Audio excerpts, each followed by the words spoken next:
Hello, beautifuls, and welcome to another episode of The Gifted Table. I am your excited and your delighted host, Dr. Melanie Harris. Pull up your seat real close. It is time to take your seat at the table because today we're going to talk about how to have those courageous conversations and re-engage your people when they're disengaged, right here on The Gifted Table.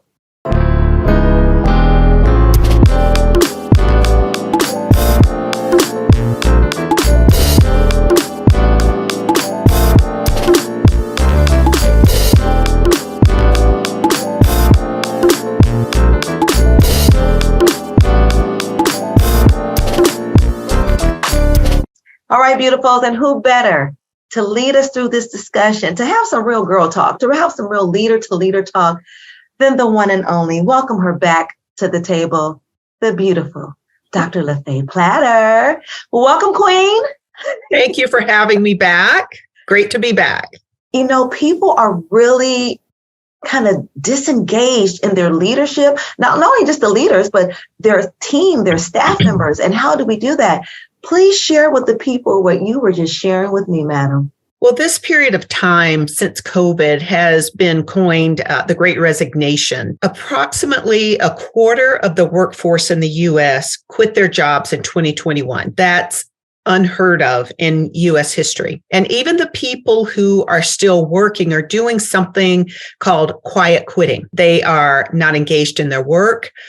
They're not working to their strengths, and they're literally dying on the vine at work. So not only do we have a work engagement problem, people are having trouble recruiting people and keeping people in the workplace. That is such a unique term. I have not heard of either of those. So just recently, I have someone who I'm working with that had a staff member who came to them honestly and was like, nah, this ain't for me anymore. Yeah, I'm going to go ahead and resign. Gave a 2-week notice, not like, just up and leave, but gave a 2-week notice. That's right. Because, they work in the classroom with students. It was like, well, we got to find a replacement. And until then, you know how that goes.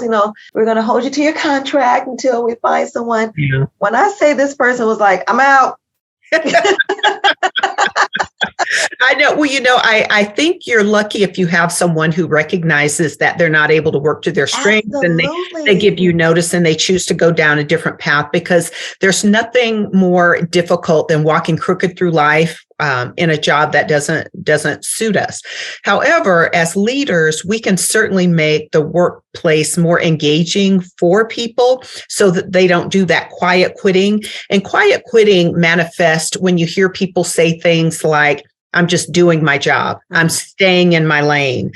Because when people say those things, that tells me that there's not a lot of trust in the leadership. There's not a chance for people to create synergy and be creative in their jobs and do at least something during the day that thrills them, that delights them, that sparks joy. And the research says that people don't have to be engaged. They don't have to do something every single day, all the time, that makes them happy. None of us have that privilege. But the research shows that if people are able to do what they love for about 20% in a week, just 20%, that is enough to keep them engaged and wanting to come to work and excited about it. That's really powerful. And it's like when you are a leader, because we're talking to women who are leaders here and whomever else is here, we got some guys that tune into the table as well. Yep. But when we're talking to leaders and they're seeing that one of their greatest resources, the human resource, right? That's right. Is starting to fade out. Yep. And then they're starting to many times have to pick up the slack. And I'm just going to use education. We have so many principals and assistant principals who are subbing in classes now. They're subbing in classes because the human resource is not there. So what are some things that leaders can do to help when you see the quiet quitting? We're talking about engaging with people this month so that they can perhaps catch it and maybe provide some supports. What is it that they need to do? The first thing I would say is that it starts with a mindset shift. My first degree was in business administration, and I majored in marketing, and I was taught that the customer is king. I've recently been considering the notion and reading about the customer is important, but the employee is the pivot point, is the hinge pin of everything that happens. So if we change our mindset to think that the employee is king, and we take care of the employee will take care of the customer. So what does that mean when we shift our mindsets as leaders? So there's a book, I think her name is Neela Rogers. I probably have it wrong, but it's called If you don't feed the teachers, they eat the kids. And the concept is the same. If you don't take care of your employees, they're not going to be good to your customers. So there's a definite return on investment by thinking of the employee as the most important person in the organization. And leaders can do many things to re-engage them. One of the strategies that I highly recommend is one-on-one meetings with people, one-on-one check-ins, where you spend time being the last to speak. And I'll talk about that in just a minute. I got to be the last to speak. Not always. But with the one-on-one check-ins, what that does is 52 times a year, it lets each employee who's a direct report to that leader know, number one, that they're cared about, that they're heard, that they're important. But even more importantly than that, the leader is able to glean information during this time that helps him or her become a better leader. Because without spending that one-on-one time, we don't know what strengths that person has, what passions they have, what's working for them, what's not working, and even more importantly, what they can contribute to the process. So those one-on-one meetings are very, very important. Also, I like the notion of leadership by walking around. I used to call it management by walking around. I now call it leadership by walking around. The higher the level of the leader, the more they need to spend time shaking hands and kissing babies, so to speak, just really getting to know people, managing and being aware of the social and political structures going on in the organizations so that the people beneath them can get their work done. But like I said, even more importantly, if there's nothing except chit chat that goes on, people have a sense of family, they have a sense of team, and they know that they're cared about. They know that you get what they do. They know that you understand their struggles, even if you can't fix them all. I love what you're saying right now. And currently in my position, that's one thing that I do. You know, I check in, and Right. sometimes I'll preference it as, okay, we're going to do, like a walkthrough on your site. And sometimes it's just a check-in. But sometimes the check-in becomes the check-in when I'm supposed to be walking the campus. Right. Because they need that time. Certainly. Right? They need that time. And I know that, yes, we have to get in to see what's happening on the campus, see what the other staff members are doing, see what the employees are doing, see what's happening in classrooms. But it's so important just to have that, because they get tired, they get bogged down. They're drained. That point that you make is so important, to make that connection and to be so intentional about it. What happens when you have a leader who is so, caught up in the managing part, that they forget how to lead and how to make that connection? What I see most often is that people came through the ranks as managers, and they were promoted to a position where they were supposed to be leaders, where they needed to acquire the skills of a leader, but no one taught them those skills. They thought that managing was leading, so they never stopped being managers. They just are managing with a bigger title. And teaching people how to make that shift from management to leadership, in my experience, is quite often something that requires mentoring, coaching, professional development, hand-holding, because it's very difficult for some people to let go of the doing and actually start leading, because they feel like networking, just being out talking to people, listening to people, is not enough work. They don't see that as the work. They've not made that mental shift in their heads. I was there when I was a beginning leader. It really takes someone to walk people through that and help them understand what the work of a leader is. This became abundantly clear to me when COVID hit, and I did a series called How Do You Coach, Correct, and Encourage Employees Remotely. And what I recognized is that not only were people not able to lead remotely, they had not been leading face to face.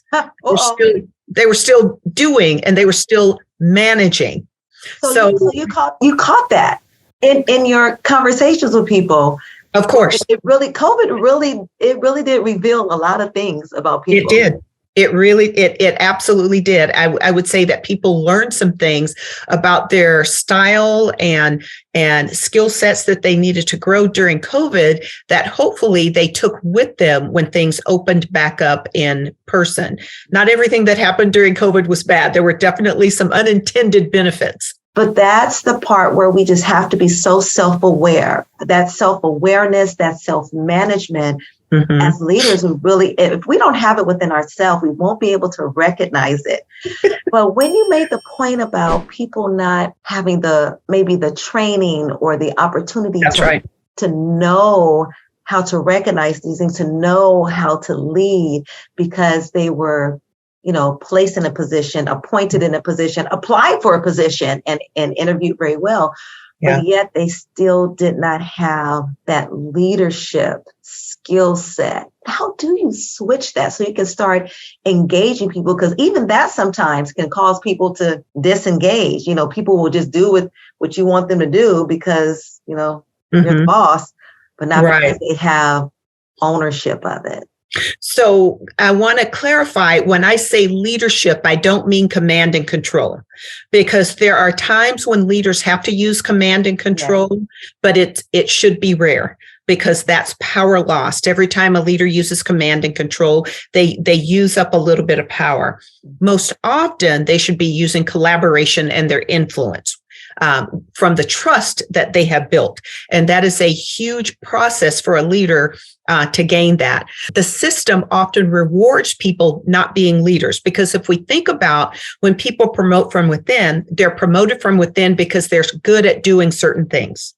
The people who promote people to be leaders still reward them doing and managing. They don't require them to have those higher level skills because sometimes the hiring entities don't even know what those skills are or how to train for them. They don't know how to ask for them. They just want a job done. Well, I mean, who has really thought about how, you're being promoted, but it's because of what I see you do that I know you have the skill set, but does that always mean you're ready to do the position? I have thought about it, not because I'm all wise. I've thought about it because that's why people call me. The hiring entities don't exactly know what to ask for. They just know that something is not working. They just know that their leader hasn't built trust with the team, can't build a team, can't get things done through the team. They don't know how to name it. They just know that something is not working. They can name the pain point. I can come in and help point out to them exactly what's wrong. I can work with their leader. I can work with their leader with the team and go from there. It should be more common I would say, in educational leadership courses. I never had one that talked about that social and political savvy. Never had one that dove deeply into that. I had to learn it the hard way, sometimes from stepping in it, making mistakes.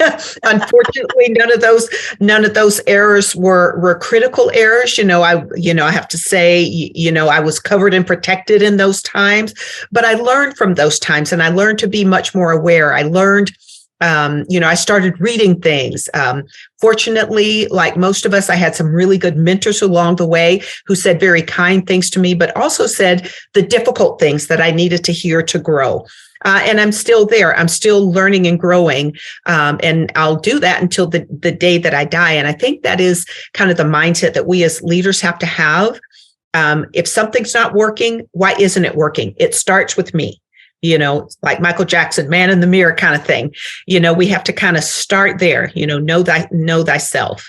But yeah, the system rewards people not gaining those skills because a lot of people in the system don't know how to name it. They don't know how to name it and frame it.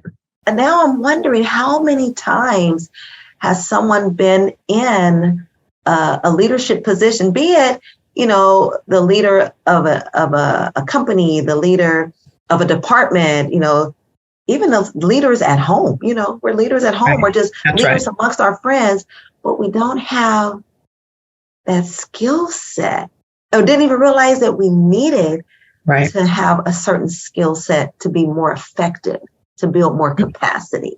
There's this example, it's a video that I show where one person, same person works two jobs. In one job, this person describes it as, I love my job. And in the other one, the person can't wait to get off of that job. So, and it's all because of how that person is treated. And the person talks about how in the job that he loves, management comes around frequently. How are you doing? Is there anything we can do for you? What's working for you? What do you need help with? Regularly. And not just his direct boss, but other bosses. So this person is seen at work.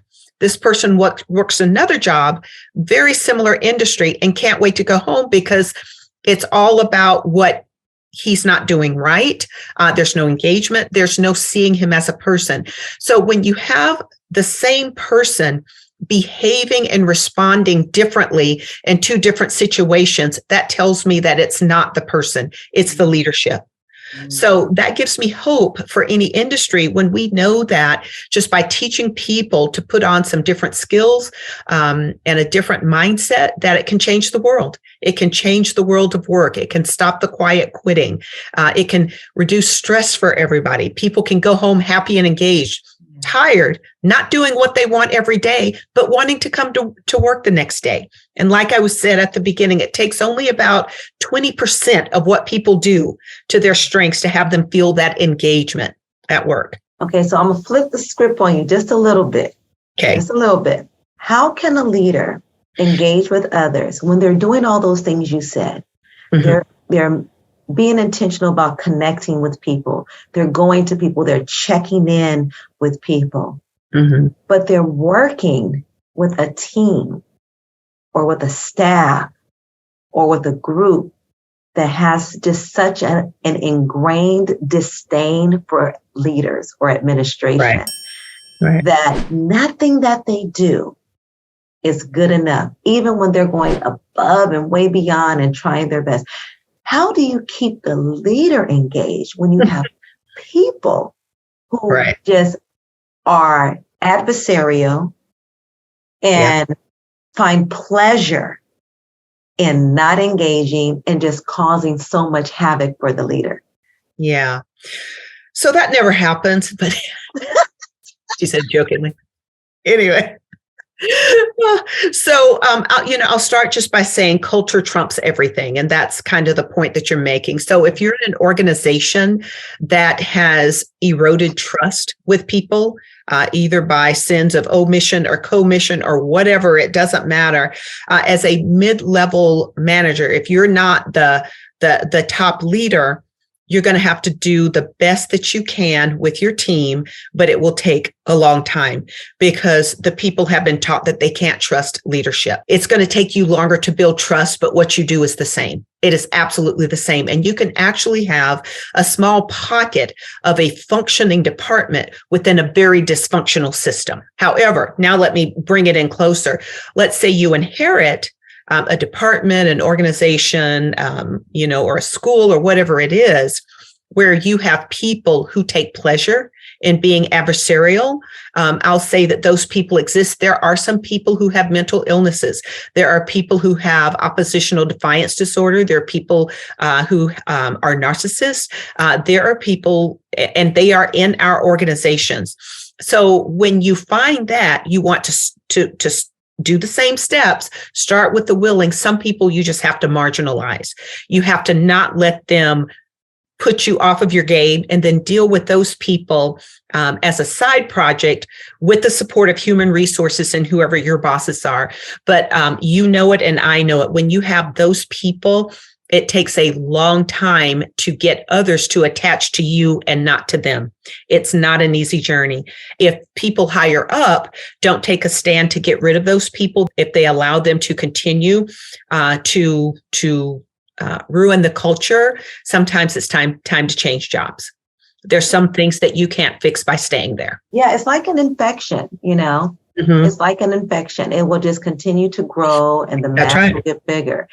And I think in those types of circumstances, it's more difficult for leaders to find allies who will be open allies. That's right. Who will publicly be their ally because they're afraid of being outed as siding with leadership or what have you. And I think that creates a very, very hostile work environment as well. Right. You can try to engage the adversarial person and bring them along beside you as much as you can. Keep them close, but don't share too much. You can try all of those things, but I've just seen circumstances where there are truly people who are mentally ill, and your happiness upsets their demons, so they're not going to find any joy in anything that you say or do. Yeah, it just takes so much more energy if you have someone like that on the team, but the steps are the same. Make sure that you enlist your allies, make sure that you have your support system, and don't take any steps with this person without making sure that you're going to be backed up on the far end. What would you say that leaders should want so that they can engage with their teams? And what would you say what leaders need in order to engage with their teams? Mm-hmm. So leaders should want to know more about their team members. They should want to know them as human beings and not see them as a cog, it's just kind of like a cog in the wheel. They should truly want to see them as human beings. Once you get to that level, there's trust, and it just makes all of the other work so much easier. Once that mindset is there and you're able to have that back and forth. What leaders need is, number one, depending on where they are in the organization, if they have a boss, what they need is for their bosses to understand that what they're doing is leadership. It might look like walking around and talking to people. They need their bosses to understand that they have a plan and to trust the plan and to trust the process. What they need is for their leaders to understand that building relationship is the most important thing that they can do first, second, third, and always. And that takes time, and that it does not involve them sitting down at a desk doing a project. So that's what they need. What are some final thoughts you would have for those watching today on the Gifted Table? What are some last gifts you would like to bestow upon us regarding engaging others? I'll say that the topic is very timely because of this quiet quitting, the great resignation that has occurred. And I would just say that things have changed. Things have changed since COVID. The way that we must interact with the people who work with us and for us must become much more human, much more empathetic, much more caring, and that those things have to come before we engage in anything that has to do with work. And personally, it's an easier way to lead, a much more compassionate way to lead. And it's the gift that gives back, because we all need that, and we get it from the people that we give it to. So I think the time has come for us to have just a really big shift in what we think about leadership and what those leadership skills are. It sounds like it's time for a leader shift in leadership. Did you just make that up? I did. Good. If I use it, I'll give you credit. Well, thank you so much for being here. I'm always so blessed. And hey, everyone, you have been gifted right now at the Gifted Table by the one and only Dr. Platter. Thank you, my dear. Thank you so much for being here, for spending your time here once again at the Gifted Table. My pleasure. And for everyone else, we know that you gained some nuggets from here. We know that you put some stuff in your tool belt. Your gift basket is overflowing with stuff. So do me a favor, give this a big thumbs up. Make sure you subscribe if you're not already a subscriber, and share this link with someone who you know who may be disengaged or who needs to re-engage with their team. Sounds good? There's your challenge. Now, until next time, remember, stay grounded, innovative, fierce, transparent every day. In other words, stay gifted. We'll see you next time.